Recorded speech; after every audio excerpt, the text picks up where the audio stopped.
गुरु द्रोणाचार्य कौरवों और पांडवों के गुरु थे और उन्हें धनु विद्या का ज्ञान दिया करते थे। एक दिन एकलव्य, जो एक शूद्र परिवार का लड़का था, वह द्रोणाचार्य के पास आया और बोला कि गुरुदेव, मैं भी धनु विद्या का ज्ञान प्राप्त करना चाहता हूँ, अतः आपसे मेरी विनती है कि मुझे भी अपना शिष्य बनाकर धनु विद्या का ज्ञान प्रदान करें। इस पर द्रोणाचार्य ने अपनी व्यवस्था बताई और बोले कि बेटे, मैं तुझे धनु विद्या का ज्ञान नहीं दे सकता, तुम किसी और गुरु के पास जाओ। यह सुनकर एकलव्य थोड़ा निराश हुआ, परंतु उन्होंने हार नहीं मानी और वहां से चला गया। बहुत दिन बाद जब गुरु द्रोणाचार्य और उनका सबसे प्रिय शिष्य अर्जुन, जो धनु विद्या का महारथी माना जाता था, अपने शिकारी कुत्ते के साथ जंगल में निकले, तभी वे क्या देखते हैं कि कुत्ता भौंकते भौंकते एक तरफ दौड़ने लगा और एक स्थान पर जाकर काफी तीव्र गति से भौंकने लगा, काफी तेज आवाज से भौंकने लगा। यह सुनकर अर्जुन और गुरुदेव को थोड़ा अजीब लगा। तभी क्या हुआ कि अचानक कुत्ते की भौंकने की आवाज बंद हो गई।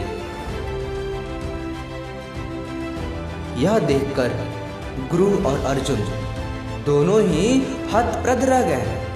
सोचने लगे कि आखिर हमारे कुत्ते को किसी ने मार तो नहीं दिया, किसी ने हमारे शिकारी कुत्ते का शिकार तो नहीं कर लिया। अर्जुन और गुरुदेव उसी तरफ बढ़ने लगे जहां से कुत्ते की भौंकने की आवाज आ रही थी। वहां पहुंचते ही उन्होंने जो देखा, उनकी आंखें खुली की खुली रह गई। यह एक अविश्वसनीय घटना थी। किसी ने कुत्ते को बिना चोट पहुंचाए तीर से उसका मुंह बंद कर दिया था और कुत्ता चाह कर भी नहीं भौंक पा रहा था। इस पर गुरुदेव सोचने लगे कि अरे, इतनी निपुण गति से, इतनी निपुणता से इस जंगल में तीर चलाना कौन सीख लिया है? इस विद्या को तो मैं अपने सबसे प्रिय शिष्य अर्जुन को भी नहीं सिखाई, और ऐसा तीर चलाना यह मेरे अलावा कोई जानता भी नहीं, फिर यह किसने कर दिया? तभी सामने से एक शूद्र लड़का हाथ में तीर कमान पकड़े खड़ा था और गुरुदेव की ओर बढ़ रहा था। यह देखकर कुछ देर के लिए गुरुदेव और अर्जुन दोनों डर गए, लेकिन जैसे ही वो लड़का पास आया, अपना तीर और धनुष बगल में रखकर गुरुदेव के चरणों में गिर पड़ा और बोला, हे गुरुदेव, मैं आपका ही शिष्य हूँ, मुझे आशीर्वाद दीजिए। यह सुनकर गुरु द्रोणाचार्य थोड़ा अचरज में पड़ गए, अचंभित हो गए। पूछे कि बेटा, मैंने तो तुझे कोई विद्या सिखाई ही नहीं, मैंने तो तुझे कभी भी अपने पास रखकर कोई विद्या सिखाई ही नहीं, फिर मैं तेरा गुरु कैसे हुआ और तू मेरा शिष्य कैसे हुआ? इतना सुनकर वह लड़का बोला, गुरुदेव, शायद आप मुझे नहीं पहचानते, मैं बहुत दिन पहले आपके पास आया था, मेरा नाम एकलव्य है। नाम सुनकर गुरुदेव और चौंक पड़े। उन्होंने कहा कि लेकिन मैंने तो तुझे वहां से वापस कर दिया था, मैंने तुझे कोई विद्या ही नहीं सिखाई। तब वह एकलव्य बोला कि गुरुदेव, कृपा करके आप मेरे साथ आइए। अर्जुन और गुरुदेव दोनों एकलव्य के साथ चल पड़े। जंगल में ही एक बड़े पेड़ के नीचे तीनों पहुंचे, जहां एकलव्य ने कहा, गुरुदेव देखिए, मैंने आपकी प्रतिमा यहाँ बनाई है।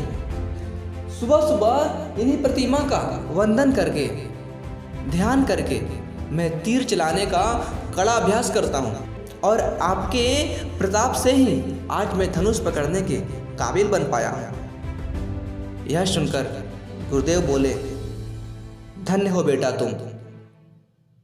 तुम मेरे प्रताप से नहीं, अपने अभ्यास के प्रताप से, अपने निरंतर अभ्यास के प्रताप से आज धनुर्विद्या में इतने निपुण हो पाए हो।